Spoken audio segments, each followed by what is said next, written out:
สบายดีชื่ออะไรก่อนทิพย์น้องทิพย์มาเดินแบบเนาะมาลนี่น้องน้อยเป็นเตรียมฟ้อนพี่น้องเตรียมฟ้อนน้องน้อยเป็นเตรียมฟ้อนพี่น้องทางนี้มันโซนนี่มันพี่น้องบริเวณของฝั่งไทยด้วยพี่น้องเลยสบายดีพ่อแม่พี่น้องพ่อกับบอจอยเส้นเก่าเส้นเคยพี่น้องสบายดีเด้ยังอยู่อัศพรได้พี่น้องเลยยังไม่ได้ไปใส่ยังไม่ได้กลับมื้อนี้มาพี่อะไรพี่น้องเพื่อนเบาหวดพี่อะไรพี่น้องปุ่นยังเตรียมรถอยู่พี่น้องเดี๋ยวเพิ่นเอารถออกก่อนมาสมทบกับทีมงานอยู่พี่แล้วพี่น้องนี่มาเฮือนเล่าเลยพี่น้องมาอัศพรแต่ละเทื่อนี้มาแวะเพิ่นตลอดดอกสิพากันไปงานนั่นน่ะพี่น้องงานบุญกระบองใหญ่หรือว่างานบุญกระบองของเผ่าบลูเนาะหรือว่าเว้าหนึงว่าเราเทิงหั่นล่ะพี่น้องเราเทิงทางเขตเมืองอัศพรมีคือกันเขาเจ้ามีงานข้างแน่เนาะงานเผ่าบลูทางเมืองอัศพรแล้วก็รู้สึกว่าน่าจะมีปีนี้เขาจัดใหญ่เด้พี่น้องเอ้ยใหญ่กว่าหมู่เด้ใหญ่กว่าปีก่อนๆแล้วก็น่าจะเชิญทางฝั่งไทยมาพร้อมเดี๋ยวกำลังเตรียมไปเพิ่น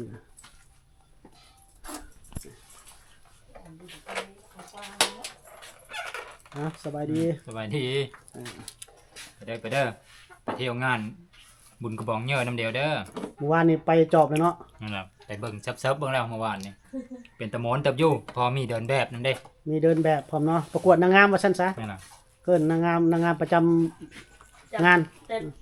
ต่ละหมู่บ้านฝั่งไทยก็มาบ่เผ่าบลูฝั่งไทยก็ยังว่าถ้าฟังเบิ่งได้ข่าวแว่วๆมาซื่อๆนะอ๋อว่าเพิ่นสิมาโหมหรือบ่นั่นแหละเพราะว่าเผ่าบลูก็ทางเมืองไทยก็เป็นเขาเอิ้นสวยเด้ทางเมืองไทยก็สวยทางเมืองไทยก็เป็นทั้งศรีสะเกษสุรินทร์บุรีรัมย์เนาะจะโดยบันชวนแซมไซแหละเพิ่นเอิ้นบันชวนแซมไซเนาะทางเฮาเอิ้นบันชวนแซมไอจะโดยง่วยเด้อโอเคเรากำลังจะออกเดินทาง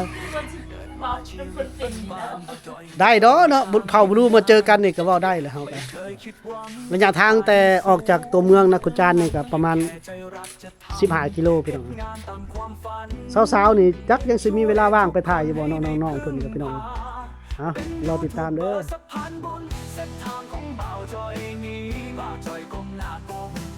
ทำดีด้วยใจแสนจริงคอยเป็นสะพานมีทุกสุขให้กันได้เพียงนี้เพื่อนพี่น้องที่พ้องมีแบ่งปันทุกข์และสุขไป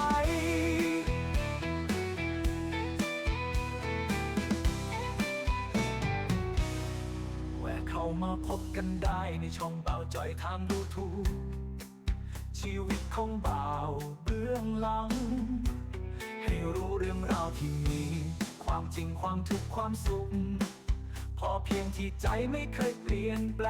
งเป็นยูทูบเบอร์สะพานบุญเส้นทางของบ่าวจอยนี้บ่าวจอยก้มหน้าก้มตาทำดีด้วยใจแสนจริงคอยเป็นสะพานในทุกสุขให้กันได้เพียงนี้เพื่อนพี่น้องที่พ้องมีแบ่งปันทุกข์และสุขไปและเข้ามาพบกันได้ในช่องบ่าวจอยทางยูทูบนี่ตอนนี้ก็สิทำงานแล้วมันจะติดต้นไม้กันเนาะมันจะขี่รถไถมาก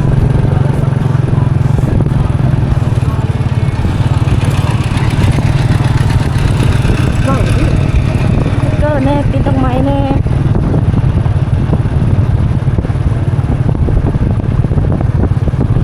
พี่น้องสวัส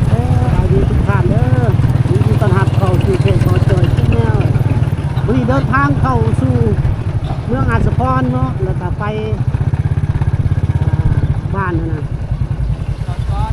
บ้านคนงามพี่น้องแม่นบ้านคนงามอันนี้กระบอกใหญ่เนาะอยู่บนเห็นซ้ำสติ๊กเกอร์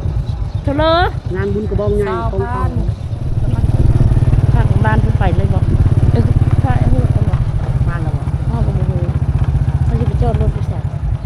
โอ้บ้านเพิ่นใหญ่เลยเนาะสุ่มบ้านเถอะ บ้านพลงาม บ้านพลงาม บ้านพลงามไปทีมงานไปก่อนเฮาอยู่อาจสิพรอยู่แต่เฮาบ่ได้เคยมา มาจักเทื่อครับ เคยมาจ้าเธอ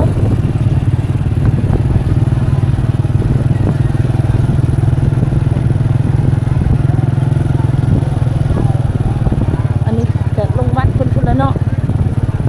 โอ้บ้านเพิ่นก็ใหญ่เด้ จากกระดานขับรถเข้างานบุญกระบองใหญ่บ้านพลงามบอนสารครั้งแรกที่พ่อจ้อยได้มากันโอ้มีการตีกลองของ เพิ่นแห้งที่เราทั้งแม่ได้ เจ้าจัดทุกๆปีพี่น้อง ทุกปีเดิน3เอาไม้3คำไปพี่บอก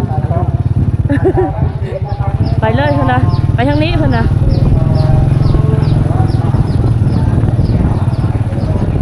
งานเข้าบลูพี่น้องเข้าบลูฝั่งลาวเข้าบลูฝั่งไทยเข้าบลูฝั่งโอ้ชุดฝากเลย ก็จะไปฝากลูกก่อนแล้วเพื่อนลงให้หน้าผู้บ่ โมเมนต์เพิ่นไปไว้อยู่เพื่อนอยู่ก็มีชุดฝากรถพี่น้อง ก็เป็นมาหลายเลยคนนี้เลยขอสอนคนนะ ชุดฝากรถพี่น้องตอนนี้เดินทางมาฮอดแล้วพี่น้องมาฮอดหน้างานแล้วพี่น้องงานเผาบลูเนาะพี่น้องมีพี่น้องมาทางฝั่งไทยพร้อมเด้อเผาบลูทางฝั่งไทยนี่แม่นหมดแล้วพี่น้องมาหลายจังหวัดอยู่เนาะพี่น้องเนาะพี่น้องฝั่งไทยหลายจังหวัดอยู่ครับเดี๋ยวคนจะ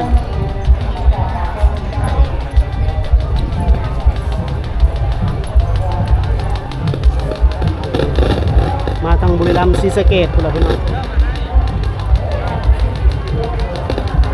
พี่น้องเผาบลูทางฝั่งไทยเนาะ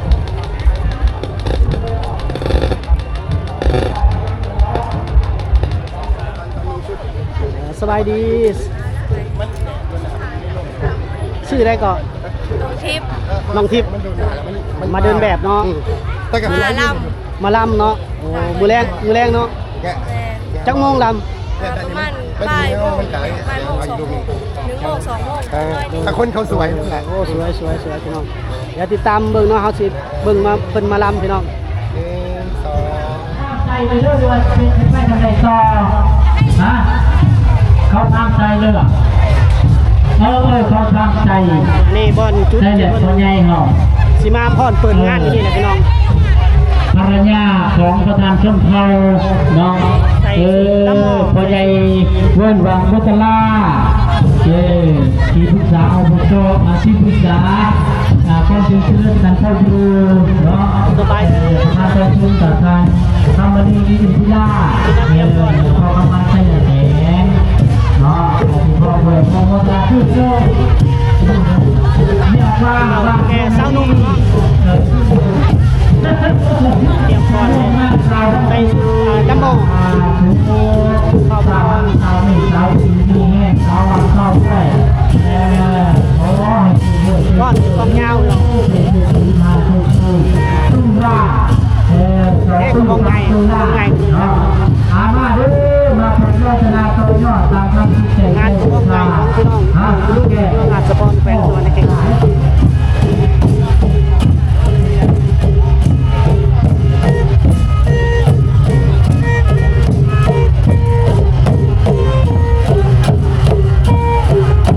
อันนี้แห่กองยาวบ้านนักเอิญแห่กี่เหล่า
บุญนี่ยังมีใช้ประกันแจกของใช้ไม้แย่ใหญ่คือไม้พากา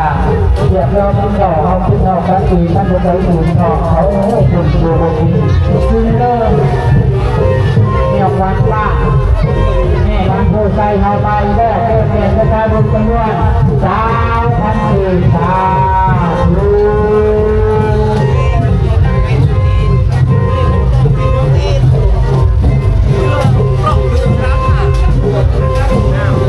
เฮ็ดบุญเลยครับนี่น้องน้อยเพิ่นเตรียมฟ้อนพี่น้องเตรียมฟ้อนน้องน้อยเพิ่นเตรียมฟ้อนลองเฮ็ดดูล่ะเฮ็ดได้ให้มันดังแซ่บๆๆๆไอ้นี่บ่ตาดูนี่บ่ใส่ไปทั้งเรือร้านเข้ามาแล้วชื่อเรื่องประมาณบ่ายโมงก็แล้วเหมือนกันที่เริ่มเปิดร้านหน่อย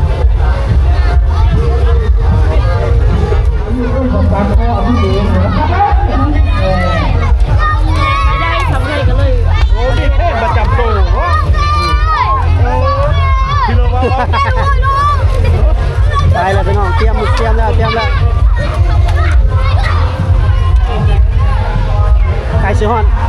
ยามเปิดพิธีแล้ว บอกข้อมูลว่าร้านแท้ จะไม่ครับรู้ให้ไอ้บ้านโดนีตาเบิร์นล้านเธอให้ลอย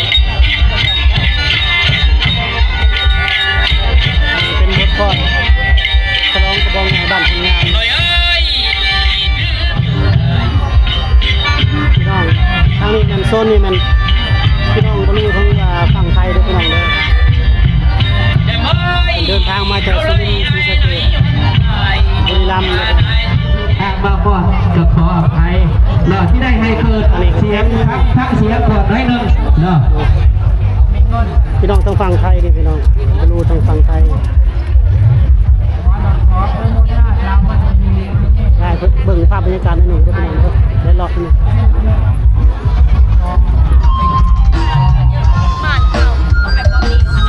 อันนี้รับจำไว้ซึ่งจะได้ประยุกต์จากรับตับร้อยคืออะไร อันนี้โซนขายเสื้อผ้าแท้ไม่ค่าบ่นะโอ้สวยแต่ไม่ค่ายับเข้ามาแน่สบายดี สบายดี ไม่ค่ามาจากทางไหนเนาะ มาแต่สวรรณเขต โอ้งามเนาะไม่ค่าเนาะไม่ค่าชื่ออะไรเจ้า ซื้อน้ำพลอย น้องยังก็ น้ำพลอย น้ำห้อย น้ำพลอย น้ำพอเอาไปเป็นละโอ้งามเนาะยังเฮียนอยู่บ่ ฮะ บ่ได้เฮียนบ่ อันไหนก็ ยังเฮียนอยู่บ่วะ เฮียนจบแล้ว โดยงั้นคนมาเที่ยวงานหลายขนาดพี่น้องมันเป็นงานแรกของปีบ่สาวไทย โดยงานแรกแล้วก็งานใหญ่อีกในอาสะพอดนี่ใช่ปะ ในเมืองอาจจะพร โด เนาะ ยมีแต่งานเดียวแล้วก็มีแต่บอลเดียวนี่แล้วมีแต่บ้านคนน่าดีบอกนั่นบอก คนงาม คนงามมีแต่บ้านเดียวนี่แหละที่ได้มีบุญกระบอกใหญ่ ตอนนี้มีทั้งพี่น้องฝั่งไทยพร้อมเด้มา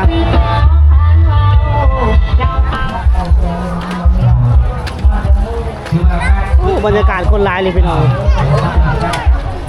ร้อนแดดทั้งฝุ่น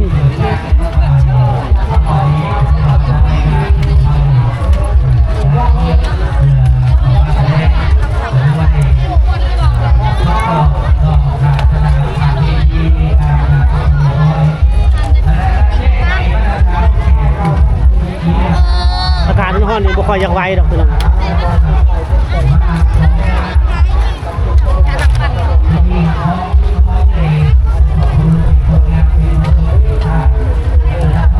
ผู้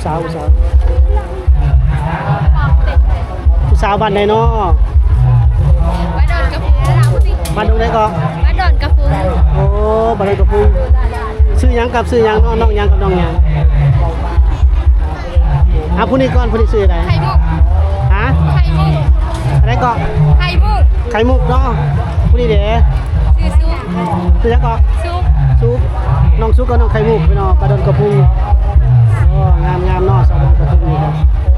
เดี๋ยวมีโอกาสเดี๋ยวจะเข้าไปลินน้ำเด้อ โดย ยังเฮียนอยู่บ่ เรียนจบเลยเนาะบ้านดอนกระพุง